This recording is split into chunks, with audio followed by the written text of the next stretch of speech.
Vous étiez dans votre vingtaine dans les années 80. Quels souvenirs avez-vous de votre vie de jeune homme dans l'Union soviétique finissante? Ah, pour moi, c'est très difficile de répondre parce que j'étais plutôt exception. Parce que à partir du début des années 80, j'ai changé totalement l'identité. Tout en étant à l'intérieur de l'Union soviétique, avec le passé de l'éducation à l'école normale socialiste, avec les parents socialistes et communistes normaux, quoi, j'ai refusé totalement cette identité à l'âge de 18 ans, 17-18 ans. J'ai échangé cette identité d'un jeune homme soviétique contre le jeune homme anti-soviétique, anti-libéral et traditionnaliste. Et c'était, disons, la transmutation de la nature. Non pas le changement des idées ou des opinions, mais c'était en quelque sorte émigration ontologique vers l'autre monde, de la théologie, de la tradition, des symboles, de la chimie, des sciences traditionnelles, le monde de Guénon, d'Evola, de la révolution conservatrice. Et donc, c'était émigration à l'autre monde. Et j'ai haïssé totalement l'Union soviétique. J'ai haïssé marxisme, matérialisme, la science, le monde moderne. Et quand le mur de Berlin s'est tombé, j'ai vu en ça rien que des signes des temps, ce que la fin du communisme comme la fin de Kali Yuga en quelque sorte. Parce que pour moi, je suivais les idées d'Evola et de Guénon, que c'était la règne de la quatrième caste prolétaire, et ça pouvait être seulement la fin du monde, un des signes. Après, j'ai découvert, quand le monde n'est fini, après, avec la fin de l'Union soviétique, j'ai dû reconsidérer beaucoup de choses.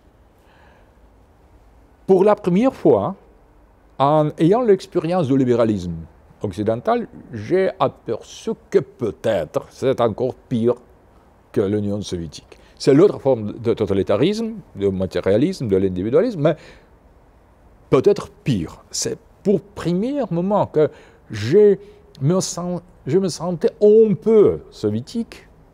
C'était à partir de 1991, quand l'Union soviétique est tombée. Seulement après, un jour après. Quand c'était fini, j'ai ouvert les yeux sur la réalité libérale et j'étais épouvanté absolument. Donc, pour la première fois, je me sentais philo-soviétique, communiste, après la fin, après la chute. Non pas de la chute de la mur de Berlin, mais la chute du communisme. Donc, ma réaction, c'était eschatologique apocalyptique à 1989. Et quand l'apocalypse n'est pas venu, j'ai dû repenser, faire la révision de certaines notions traditionnalistes. Et je suis arrivé avec le temps à la conclusion que c'était erreur de considérer l'Union soviétique comme la reine de la quatrième caste, des Shudras prolétaires, parce que, précisément, la dernière caste, c'était les capitalistes. C'était les libéraux qui sont hors caste. Ils sont non pas travailleurs, à troisième caste. Dans la société indo-européenne, c'était les paysans et non pas prolétaires. Prolétaires n'existaient pas. Donc, j'ai fait la considération et maintenant, je vis en attendant la fin du monde libéral, qui pour moi sera la vraie fin de la Kali Yuga, parce que pire que le libéralisme, peut-être seulement une version que nous ne connaissons pas de libéralisme même. Parce que le libéralisme est le mal absolu, total, dans tous les aspects. Et même en faisant comparaison entre le système soviétique et le libéralisme actuel, je vois certains traits traditionnels dans l'Union soviétique. C'était précisément qui était aux sources de mes intuitions sur le national-bolchevisme, qui était partagé par mes amis conservateurs de l'Europe, par Alain Debenois, par Claudio Muti et par les autres. Donc, le national-bolchevisme, c'est ça, c'est précisément comparaison d'un point de vue de traditionnalisme de deux formes politiques modernes, socialisme et libéralisme. Toutes les deux sont modernes et donc mauvaises, mais c'est, disons, cette comparaison à l'intérieur du mal. Et quelle forme du mal est plus mauvaise? Et finalement, je crois que qui tient mieux dans la modernité, c'est mauvais. Qui a vaincu finalement dans la guerre froide. Cette partie-là est plus mauvaise. C'est mon opinion métaphysique parce que j'ai vécu la fin de l'Union soviétique et la chute de la mur de Berlin, précisément métaphysiquement, eschatologiquement, disons, comme le traditionnaliste et comme le témoin de la tradition, en quelque sorte. Quelles ont été, selon vous, les causes internes et externes de la chute de l'URSS? Je crois que, finalement, philosophiquement, je suis arrivé à la conclusion que raisonner avec les causes, c'est trop moderne, ce n'est pas vrai. Parce qu'on ne sait jamais les vraies causes, précisément parce que les vraies causes sont au futur. Les vraies causes ne sont pas au passé. Les vraies causes se trouvent dans le futur. Ce sont les causes finales, précisément oubliées avec le commencement de la modernité. Mais l'explication des événements par la chaîne causale n'est pas correcte sur tous les aspects. Donc, nous devons envisager la fin de l'Union soviétique pour quel but? Et non pas par quelle raison. Parce que tout s'oriente vers la fin du monde, vers la fin de l'histoire, si on parle avec Hegel. Donc, nous devons comprendre non pas quelle raison était plus forte, c'est la manière matérialiste de voir l'histoire. Mais pourquoi? Pour quelle raison? Quelle est, disons, la prévidence divine qui a laissé cet événement de se produire? C'est précisément ce que nous devons, à mon avis, comprendre. Parce que l'histoire est ouverte. Et je suis sûr que la fin de l'Union soviétique, c'était pour quelque chose. Absolument, il y avait certaines raisons, mais plus important, c'est comprendre pour quelle fin cela s'est produit. Et je crois que, par exemple, on voit qu'après la chute de l'Union soviétique, on a reçu deux réponses sur le but de cette chute. Actuel et potentiel ou virtuel. Réponse actuelle était pour aller encore plus loin en enfer. Et c'était précisément illustré par les années 90 en Russie. Se transformer en libéralisme au pays libéral et donc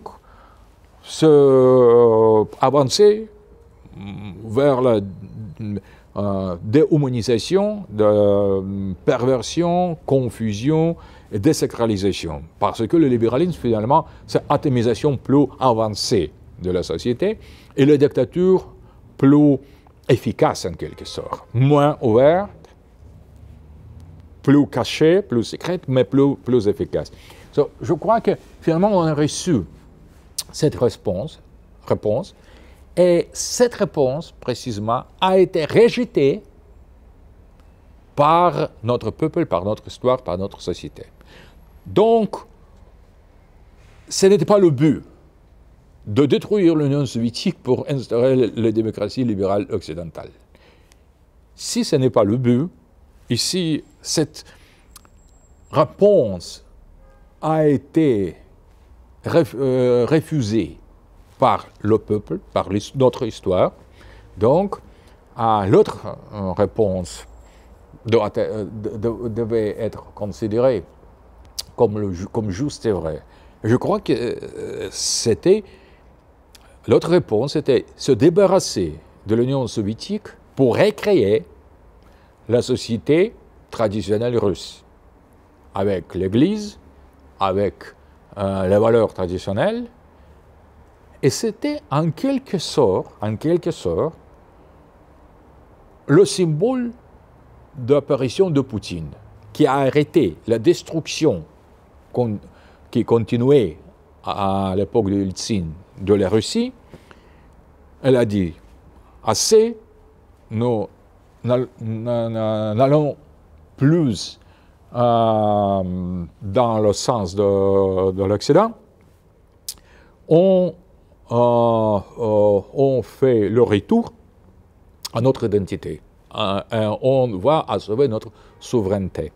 C'était la réponse, l'autre réponse. Donc, dans ce sens, si nous acceptons ça, ça change tout.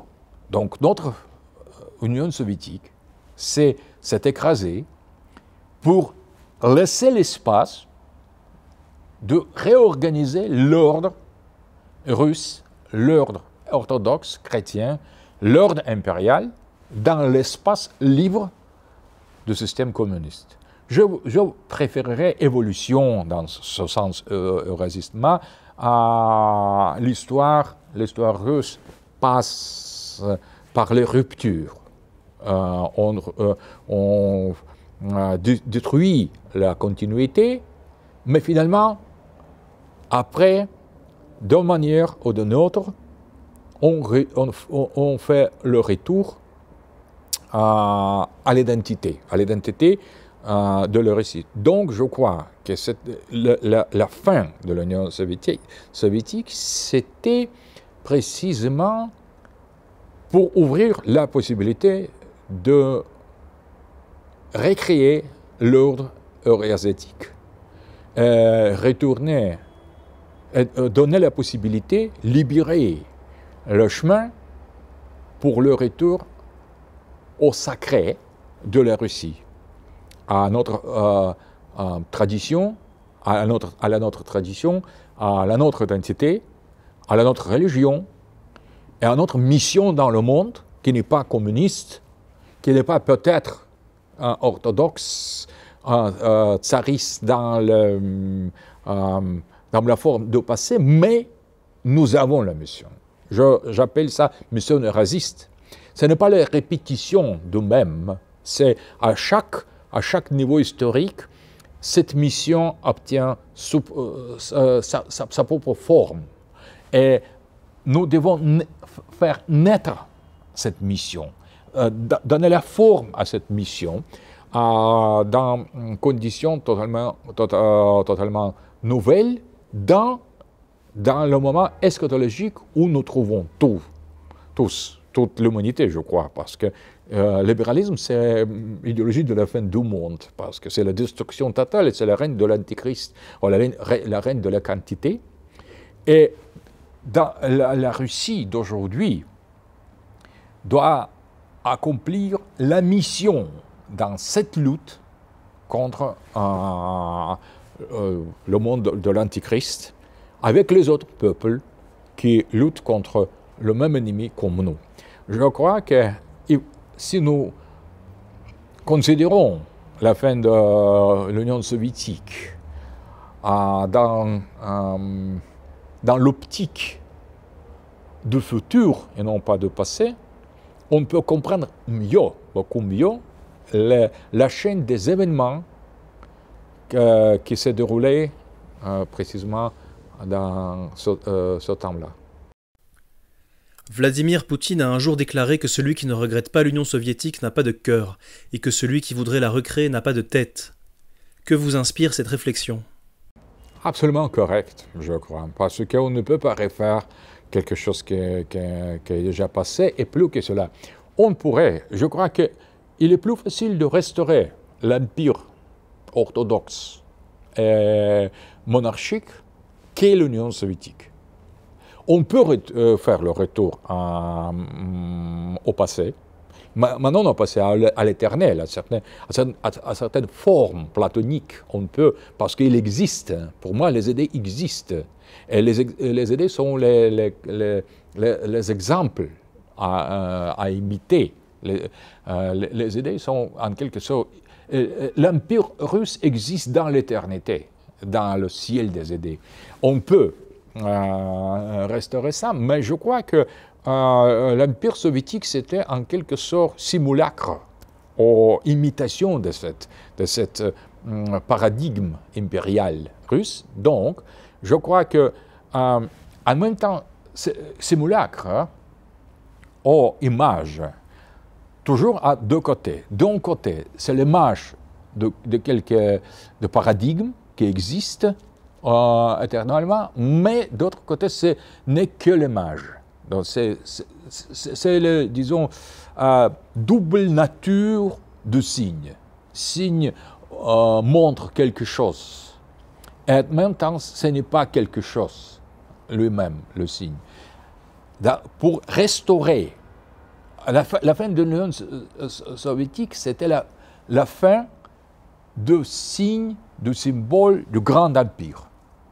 Et celui qui n'a pas le cœur, seulement celui qui déteste la Russie, qui déteste nous, notre identité, notre histoire, notre civilisation, notre Église, nos valeurs, seulement celui peut détester ou ne regretter pas la fin de l'Union soviétique parce que c'était l'image de l'Empire, l'image. Mais celui qui veut restaurer cette image sans faire la critique de cette idéologie matérialiste, russophobe, génocidaire qui était le bolchevisme, ils n'ont pas la tête. Donc, et plus que cela, pour l'Union soviétique, c'était la création de l'histoire russe, mais de certaines volontés de faire des premiers bolcheviques. Il était les démons, mais il était les démons avec certaines ampleurs. Il était grand démon. Les gens qui veulent restaurer l'Union soviétique sont tellement faibles, et tellement faibles intellectuellement, politiquement, personnellement, ceux qui sont les nains. Ils ne sont pas même les démons, ils sont les médiocres, les gens douloureux. Mais pour restaurer l'Union soviétique, nous avons besoin de la génération de certains démons, des êtres démoniaques qui nous manquent, grâce à Dieu, je crois. Donc, ce n'est pas réaliste, parce que pour créer l'Union soviétique, on a dû avoir grande volonté, titanique, comme Ernst Junger disait. On a eu besoin des titans, et maintenant on a des nains. Communistes aujourd'hui, c'est risible à mon avis. Ce sont les pauvres, peut-être bien intentionnés, mais ils sont nains. Et je ne crois pas que de ce côté-là, peuvent apparaître les grands hommes, les vrais grands créateurs. Je suis sûr que ça sera ou des traditionalistes et des conservateurs, ou des populistes de nouvelle génération qui peuvent venir à la juste critique du libéralisme de gauche et de droite en créant, en unissant deux formes de rejet de globalisme, de libéralisme triomphant qui peuvent donner grand créateur de la nouvelle Russie. Et Poutine n'est que la prémonition de cette génération. Parce que, comme Nietzsche, je crois en gens qui viendront, aux autres leaders, aux autres types russes qui viendront pour recréer grand espace eurasiatique et peut-être restaurer l'empire solaire, non l'empire historique, mais en quelque sorte Callipolis de Platon dans sa version russe. Il faut absolument avoir grand idéal, grande tâche, grand but. Parce que sans ça, l'homme dégénère et finalement devient libéral. Parce que pour moi, être libéral, c'est l'insulte. Je n'aime pas comme un homme fasciste ou stalinien, mais je tolère. Si un jour, le cauchemar réaliste, on me nommerait libéral, pour moi, je vais répondre d'une manière brutale contre ça. Pour moi, c'est insulte plus dégoûtant être libéral parce que c'est comme être sous-homme. Être libéral, c'est être dégénéré total. L'être libéral, c'est perdre la dignité humaine parce que baser toutes les valeurs sur l'individu, c'est la destruction de toutes les valeurs. C'est finalement, on commence à se libérer des valeurs aliénées, finalement, on arrive à n'avoir aucune valeur, aucune identité, et l'identité humaine aussi. Donc, je crois que le libéralisme, c'est vraiment le danger, c'est poison.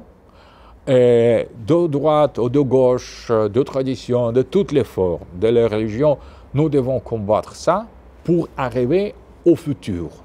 Parce que au libéralisme, au le futur.